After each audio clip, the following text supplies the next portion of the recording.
ఇక్కడ మా అక్క నేను విస్తరాకులు కుడుతున్నాము. అయితే ఈ ఆకుల్ని మా అత్తమ్మ చేను పనికి వెళ్ళొచ్చేటప్పుడు ఈ ఆకులు అయితే తీసుకొచ్చిందనమాట. వీటిని మోదుగాకులు అంటారు. వీటితోని ఇస్తరాకులు తయారు చేస్తారనమాట.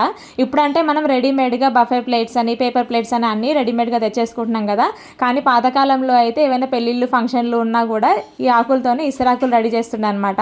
అత్తమ్మ ఎట్లాగో ఆకులు తీసుకొచ్చింది కదా, కొన్ని మనం కుట్టి చూద్దాం అక్క, ఇవి 2-3 వచ్చేటట్టు ఉన్నాయి చూద్దాం రా అంటే సరే అని చెప్పేసి అని వచ్చి ఇట్లా మా అక్క అయితే 2 ఇస్తరాకులు అయితే కుట్టి చూపించింది. నేను కూడా ఒక ట్రై చేసిన కానీ నాకు అంత బాగా రాలేదు. యాక్చువల్గా అయితే ఇస్తరాకులు కుట్టడానికి కొంచెం ముదురుగా ఉన్న ఆకులు, వీటితో పాటు ఎడమ వైపు ఉన్న ఆకులు అయితే ఎంచుకొని తీసుకొస్తారంట. వాటితో బాగా వస్తాయి ఇస్తరాకులని.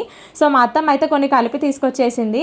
అండ్ ఈ ఇస్తరాకులు కుట్టాలంటే నేనైతే చీపురు పుల్లలతో కుడతారేమో అనుకొని కొత్తగా కొన్న చీపురు పుల్లలతో రెడీ చేసినాను అనమాట.